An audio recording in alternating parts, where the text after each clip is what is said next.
ওসমান হাদি গতকাল জুম্মার নামাজের পরে দুর্বৃত্তদের গুলিতে গুরুতর আহত হয়েছে।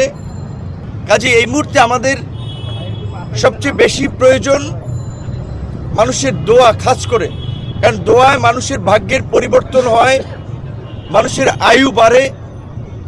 এই জন্য আমরা দেশের মানুষের কাছে আমাদের ভাই, আমাদের সংগ্রামের সহযোদ্ধা হাদির জন্য দোয়া চাই, যেন আল্লাহ তাকে বাঁচিয়ে রাখুক।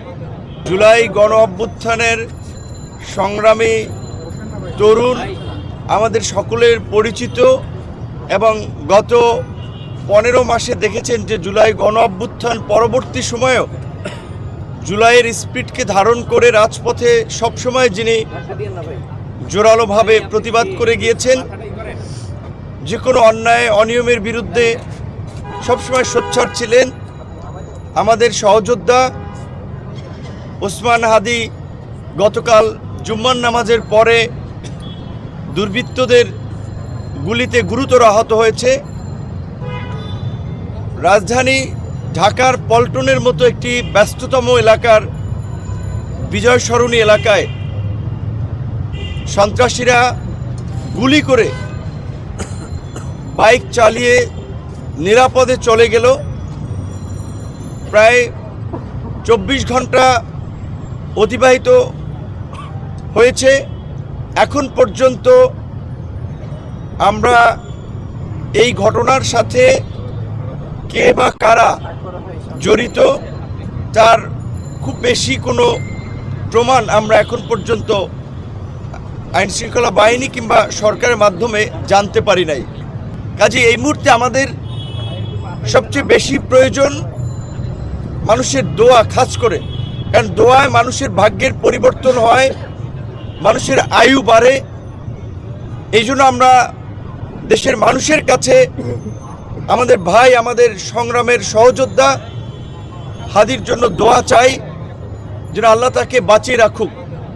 আপনারা দেখেছেন 2018 সালে কোটা সংস্কার আন্দোলন থেকে ফ্যাসিবাদের উত্তাল সময়ে যখন স্বৈরাচারের বিরুদ্ধে আমি আমার সহকর্মীরা প্রতিবাদ করে আসছিলাম, সেই সময় আমরাও এইভাবে নানানভাবে রক্তাক্ত হয়েছিলাম, হুমকি ধামকি পেয়েছিলাম, কিন্তু কোনো কিছুকেই উপেক্ষা করি নাই। আমরা দেখতে পেয়েছি এই জুলাই গণ অভ্যুত্থানের মধ্যে দিয়ে যে কয়েকজন তরুণ এই সংগ্রামী চরিত্র ধারণ করে নতুন প্রজন্মের জন্য আসলে একটি অনুসরণীয় চরিত্র হয়ে উঠছিল। হাদি তার মধ্যে অন্যতম। তার এই অসুস্থ হওয়ায়, তার এই আহত হওয়ায় গোটা দেশের তরুণ থেকে প্রবীণ সকল মানুষকে মর্মাহত করেছে। আপনারা দেখেছেন যে এর আগে চট্টগ্রামে একজন সংসদ সদস্য প্রার্থী তিনি গুলিবিদ্ধ হয়েছিলেন।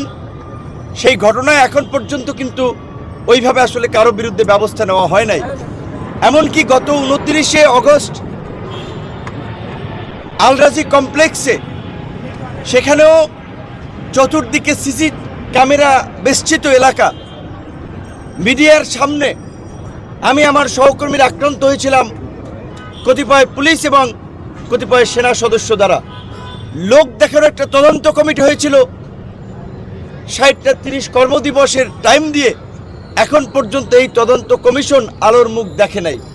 যদি এই অতীতের ঘটনাগুলোতে যদি সরকার একটা শক্ত ভূমিকা নিত, আজকে এই ধরনের হয়তো ঘটনার পুনরাবৃত্তি হতো না। আমরা যেটা বলেছি যে হাদির পরিবারকে ডেকে নিয়ে সান্ত্বনা দেওয়া হয়েছে, বলা হয়েছে তো বিচার করব, খুনিরা ধরা পড়বে। এই বয়ান শেখ হাসিনাও দিয়েছে। তাই আমরা বর্তমান অন্তর্বর্তীকালীন সরকারকে পরিষ্কারভাবে বলতে চাই, কোনো সান্ত্বনার বাণী শোনাবেন না, সান্ত্বনার বাণী শোনাবেন না।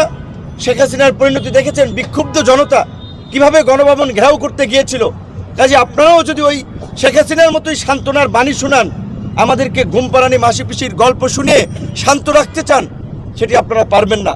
নির্বাচনের তফসিল দিয়েছেন, কতটুকু নির্বাচনের পরিবেশ আছে সেই নিয়ে গোটা দেশের মানুষ উদ্বিগ্ন।